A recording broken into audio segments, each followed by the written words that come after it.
بسم الله الرحمن الرحيم، وبه نستعين. اللهم صل وسلم وبارك على سيدنا محمد على افضل الصلاه والسلام. حبايبي الغاليين، عاملين ايه؟ يا رب اتمنى تكونوا بخير وفي احسن حال. جايين النهارده من عند الفراخ البيضه اليوم ال25.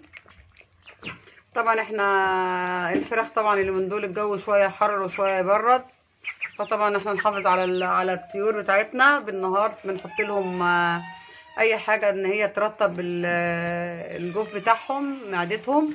ان احنا طبعا اي حاجه زي مثلا مشروب بنجر، تعملي اللهم صل على النبي، كركديه ساقع، تعملي رقسوس، تحطي واحده ريفو. فطبعا عشان تحافظي على الفرخ ما يجيلوش احتباس حراري بالنسبه للاعمار الكبيره، عشان طبعا الحر وكده وان انت تحافظي عليهم.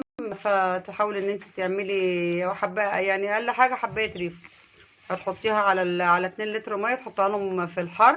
يا اما كركريه برضو حلو، عشان ان انت تعملي درجه الحراره بتبقى عاليه، فانت لازم ترطبي معده الفرخ وتحطي له الميه تبقى لا ساقعه ولا سخنه. يعني اللتر ميه تحطي عليه ربع ميه ساقعه، او تحطي على 2 لتر مكعب تلج، عشان طبعا ايه تخلي الفرخ معاكي ياكل.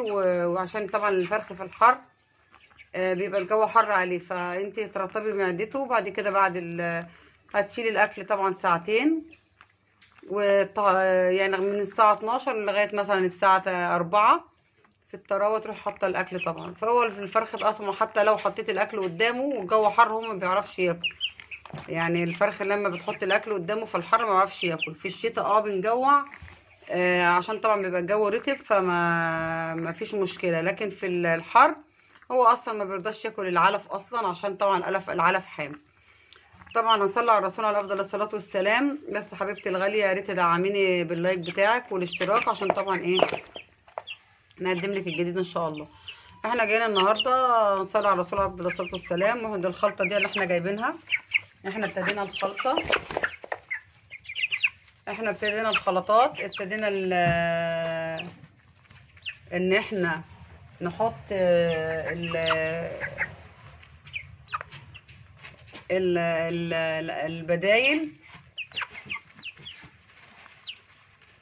البدايل اللي هي ايه، عشان ناخد الطعم طبعا زي ما قلنا، الطعم الحلو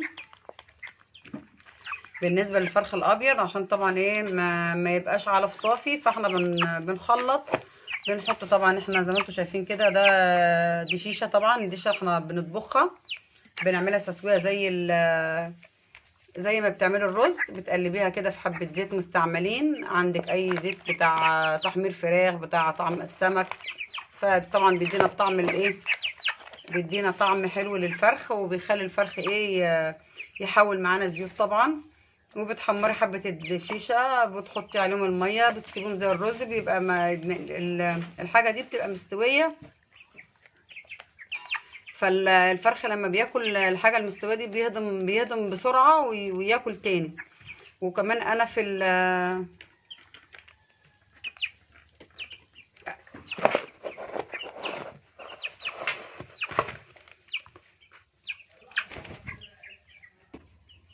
فبالنسبه للبدايل، احنا بنقول البدايل المستويه بتدينا طبعا ايه تحويل سريع، لان طبعا العلف زي ما انتم عارفين احنا طبعا بنحط العلافه عشان طبعا هيبعتروها.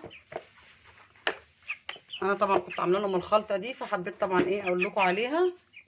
طبعا الدشيشه، وحاطين عيش طبعا مفروك او عيش مطحون. فاحنا طبعا ايه بنحاول ان احنا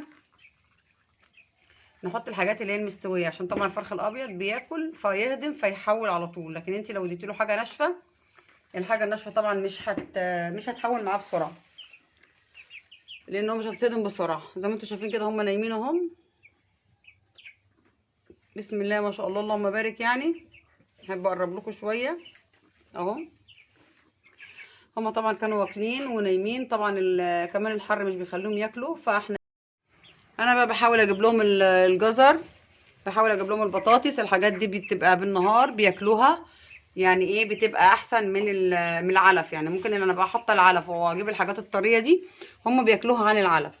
وطبعا النهارده احنا عملنا لهم مشروب حلو، مشروب ان هم كان عندهم برد. احنا كنا جايب لهم علاج، طبعا الناس اللي متابعه معانا عارفه، والناس الجديده علينا ممكن تخش على القناه تشوف كان عندهم برد واحنا جبنا لهم العلاج واحنا شرحنا طبعا.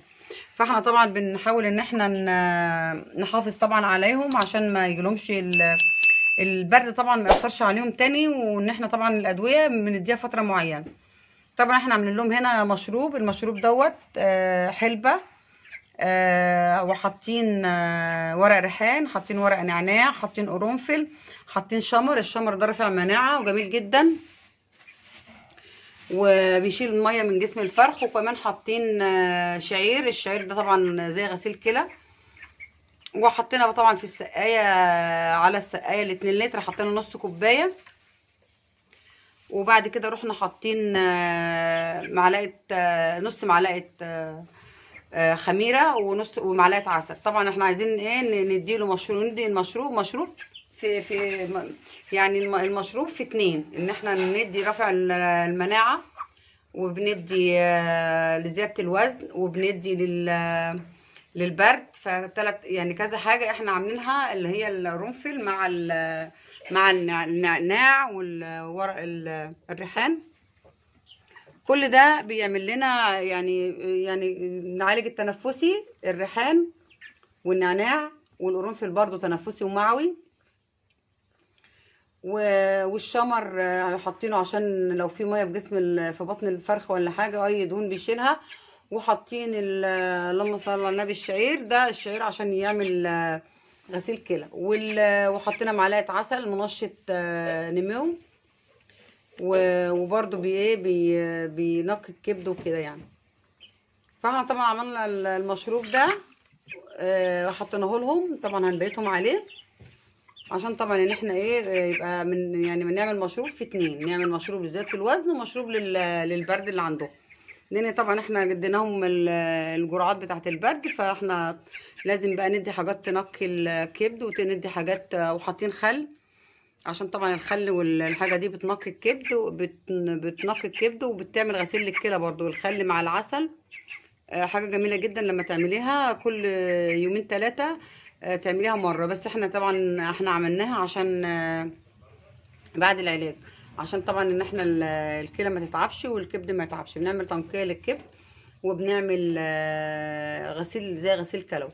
فالمشروب ده حلو جميل جدا يعني. وبالنسبه بقى للمشروب بتاع الجهاد الحراري بالنهار، ان احنا طبعا انا بصور بالليل، المفروض تحطي زي ما قلنا ريفو، او تحطي عرقسوس، او تحطي اللهم صل على النبي كركديه. الحاجات دي حلوه قوي، بترطب جسم الفرخ عشان طبعا الفرخ ما يجيلوش احتباس حراري منك، لان طبعا الجو حر من دول جامد يعني، وشويه حر وشويه برد. فاحنا طبعا الفرخ الابيض لازم نحافظ عليه باي طريقه. وزي ما شفتوا احنا طبعا بنقول البدايل، احنا البدايل يا جماعه بنحطها، بس بنحط البدايل مع العلف.